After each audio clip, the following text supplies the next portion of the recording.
Sustainable Development Goals atau SDGs merupakan sebuah program pembangunan berkelanjutan yang terdiri dari 17 tujuan dengan 169 target. SDGs juga merupakan agenda pembangunan dunia yang bertujuan untuk memajukan kesejahteraan manusia dan sebagai tujuan pembangunan bersama hingga tahun 2030 yang telah banyak disepakati oleh banyak negara dalam forum resolusi Perserikatan Bangsa-Bangsa. Untuk memajukan kesejahteraan manusia, tentunya kita tidak terlepas dari problematika kemiskinan. Kemiskinan menjadi faktor utama dari tidak majunya kesejahteraan suatu negara, khususnya di Indonesia. Di Indonesia, semenjak adanya COVID-19, tingkat kemiskinan di Indonesia semenjak adanya COVID-19 meningkat cukup drastis. Dan juga Indonesia merupakan negara dengan jumlah penduduk yang sangat padat. Menurut data dari Badan Pusat Statistik, jumlah penduduk di Indonesia pada tahun 2020 mencapai 271.066.400 jiwa.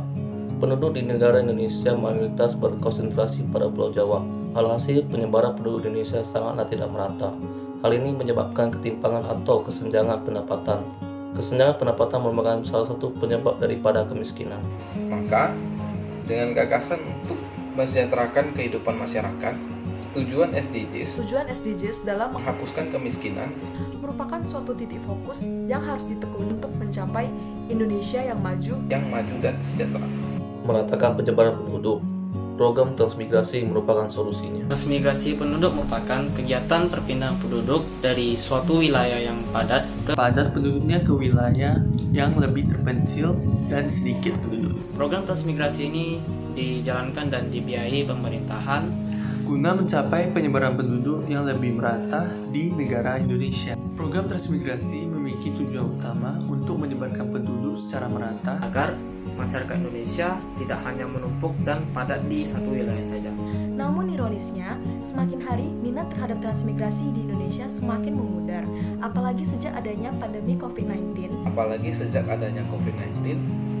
Transmigrasi diminimalisir kuota calon transmigrannya. Padahal salah satu upaya yang dapat dilakukan guna mengurangi ketimpangan pendapatan ialah dengan terus melakukan pemerataan penduduk antar wilayah. Karena apabila suatu wilayah hanya melakukan pembangunan dalam hal infrastruktur secara merata tanpa diikuti dengan pemerataan terhadap penduduknya sendiri, maka tetap tidak akan membuahkan hasil yang baik.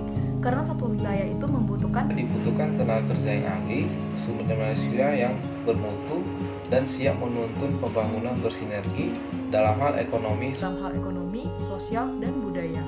Hal tersebut menjadikan program transmigrasi sebagai salah satu pilihan terbaik dalam mempersiapkan sumber daya manusia yang berkualitas dan bermutu untuk siap menuntun pembangunan di suatu wilayah agar meningkatkan kesejahteraan rakyat setempat, sehingga motivasi dan semangat transmigran harus giat ditanamkan di masyarakat.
Mempertahankan kuota transmigrasi dari tahun ke tahun akan lebih baik lagi jika pemerintah dapat meningkatkan jumlah kuotanya. Kedepannya tetap memperhatikan protokol kesehatan saat akan melakukan pelatihan terhadap calon transmigran. Jika memungkinkan, sebaiknya pelatihan dibagi menjadi per sesi sehingga tidak terlalu ramai. Meningkatkan anggaran dan kuota untuk program transmigrasi guna mempercepat pemerataan penduduk. Membuat sebuah situs resmi pemerintahan khusus Dinas Tenaga Kerja dan Transmigrasi yang mencakup seluruh wilayah Republik Indonesia. Menyajikan data pemetaan pemberangkatan kepala keluarga beserta dengan rencana pemetaan lokasi dan kuota agar dapat diakses oleh khalayak umum. Meningkatkan awareness publik terhadap benefit daripada program ini. Sebagai generasi muda, kita harus bisa memanfaatkan sosial media kita secara efektif. Ayo kita sebarluaskan informasi mengenai transmigrasi.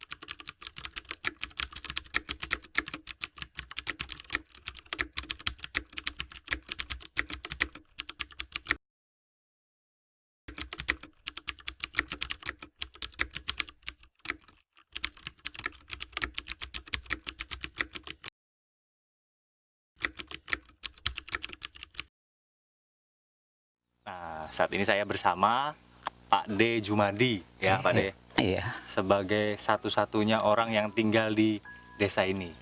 Beliau satu-satunya orang sekarang yang bertahan di desa transmigrasi ini yang dibuka tahun 2008 Pak D ya. Iya, 2008. Sekarang beliau Sidin tinggal sendiri di sini. Ya Pak D, Pak D. Jumadi bisa diceritakan kemarin tahun berapa sih datang pertama kali ke Tanah Laut ini? Kita datang ke Tanah Laut itu tahun 2008. Kita dari Bondowoso itu 25 kakak waktu itu.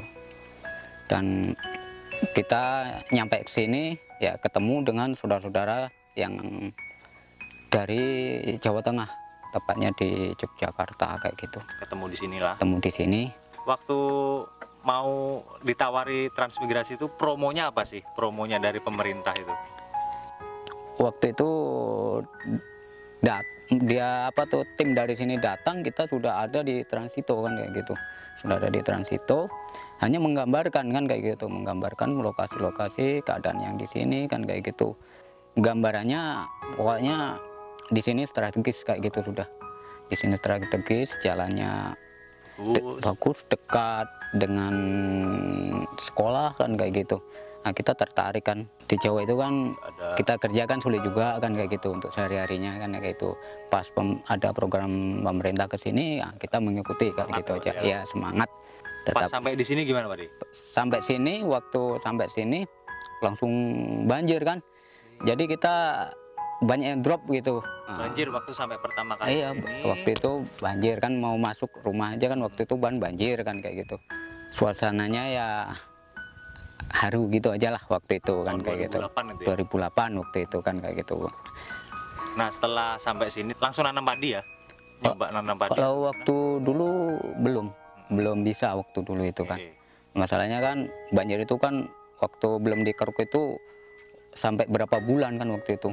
Jadi sampai 3 bulanan itu belum kering kan kayak gitu. Jadi kita belum bisa namanya tanam kan waktu itu. Nah, waktu itu kan kita masih 3 tahun ini kan kita masih dapat jaminan dari pemerintahan kayak gitu. Mengandalkan itu dulu, bantuan itu untuk makan sehari-hari kan kayak gitu. Jaminan hidup selama 3 tahun tadi apa aja Pak? Nah, kalau jaminan 3 tahun untuk warga transmigrasi yaitu beras, ikan asin, kecap, dan banyak lagi itu, kacang hijau, gula kayak gitu. Sembako lah. Ya. Duit adalah? Nggak ada. Nggak ada. Ya cuman itu aja. Oke. Mulai nanam padinya ini kapan Pak De? Mulai nyoba? Kalau mulai nyoba itu sekitar 2009-an lah. 2009. Kita sudah mulai nyoba. Jumlahnya berapa sih Pak De sekali panen ini biasa? Kalau saya kan cuman tanam, biasanya saya cuman tanam setengah hektar lah ya. Hektar lah. 17 borong lah. Hektar itulah ya, 17 borong. Berapa tuh uangnya tuh Pak De kalau diuangkan? Saya jarang Mas menguangkan itu. Itu untuk makan aja kan itu. Saya nggak pernah kayak gitu kan, nggak pernah jual-jual kan kayak gitu. Setiap saya tanam pasti untuk kebutuhan sehari-hari gitu aja, keperluannya lah kayak gitu. Sekarang Pak De kerjaannya apa nih kalau untuk penghasilan apa gitu? Kalau untuk penghasilan saya kerja di tempat orang. Sebagai? Apa ya, tenaga serabutan lah. Kayak gitu. Nukang segala macam kah? Enggak nukang, saya perkebunan. Panen sawit kan kayak gitu. Di tempat warga kampung sini kan kayak gitu. Mulai berangsur-angsur teman-teman sampean nih meninggalkan desa transmigrasi ini, apa sih penyebabnya? Kalau meninggalkan transmigrasi ini 2011 lah. Itu sudah mulai keluaran lah. Keluar itu. Sudah mulai keluar. Permasalahannya kan yaitu kan anak juga banyak waktu itu, teman-teman kan kayak gitu. Jadi kendala untuk sekolah, untuk cari air itu kan, kalau teman-teman kan dulu kan di Jawa itu kan hidupnya kan di kota kan kayak gitu. Jadi kesini ini yang mungkin drop, jadinya dia lebih cari yang di atas kan kayak gitu. Lebih dekat ke sekolah. Ke sekolahan kayak gitu. Jadi lebih penting di sekolahan. Nah, di sini kan ditinggalkan kan kayak gitu. Aja sampai sekarang kan kayak gitu. Katanya agak susah juga nanam padi karena airnya asam atau gimana? Ini kalau pas datang air ya nggak susah, enak aja tanamnya kan kayak gitu. Tapi kalau pas kering beneran ini yang susah kan kayak gitu. Jadi nggak bisa lagi kan, kadang-kadang kita tanam airnya putih semua kan kayak gitu, nggak hasil kan kayak gitu. Masalahnya ya, kendalanya ya air kayak gitu aja lah kayak gitu. Ini katanya mandi juga kalau lagi kering ini susah. Kalau mandi kalau kering beneran ya susah. Kalau kering beneran. Paling dekat. Kalau mandi kita ke atas paling dekat ya. Kalau yang di Getan sini, Karetan sini Mas, itu kita 2 kiloan lah. Kita itu. Sumber air buat mandi. Kalau sekarang nih, oh ya listrik nih kayaknya pakai ini Pak De. Pakai tenaga surya. Tenaga surya ya. Tenaga surya. Itu dari awal masuk memang udah. Enggak ada. Itu kalau dari awal itu enggak ada itu. Kita 2012-an lah itu ada itu. Sekarang kok banyak yang nggak terawat nih, kenapa De? Nggak terawat, masalahnya ya banyak yang nggak ada, udah aki-akinya kan kayak gitu. Hilangan kan? Hilangan kan kayak gitu. Ade, setelah sampai sini 10 tahun udah di sini, 10 tahun 11 tahun lah, melihat kondisi sekarang nih, sebenarnya dulu ada penyesalan nggak sih setelah tahu tuh kayak gini ternyata daerah yang didatengin? Ya kalau masalah Jujur aja tuh. penyesalan itu pasti ada penyesalan itu. Tetapi bagaimana kita menyikapi penyesalan itu kan, karena kita sudah terlanjur ke sini, ya kita bagaimanalah kita usaha gitu aja di sini kan kayak gitu. Untuk keperluan kita menyambung hidup untuk keluarga kan kayak gitu aja. Sudah pernah pulang ke Jawa belum? Belum pernah. Iya. 11 tahun ini belum ada ya? Belum pernah. Belum pernah. Tanahnya ini udah jadi punya sendiri atau Belum. tapi belum punya sertifikat berarti? Belum. Kan belum keluar sertifikatnya kan. Udah diurus Tapi udah diurus. Ini sudah proses kayak gitu aja. Dijanjikan sertifikatnya keluar tuh kapan Pak? Nah itu nggak ada yang janjinya untuk mengeluarkan sertifikat kapan waktunya itu.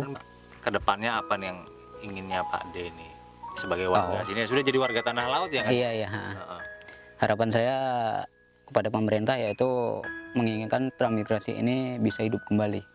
Saya menginginkan supaya teman-teman yang belum kembali, saya harapkan untuk kembali ke lokasi, dan kepada pemerintah saya titipkan supaya bagaimana transmigrasi ini bisa ditempatin kembali kan gitu.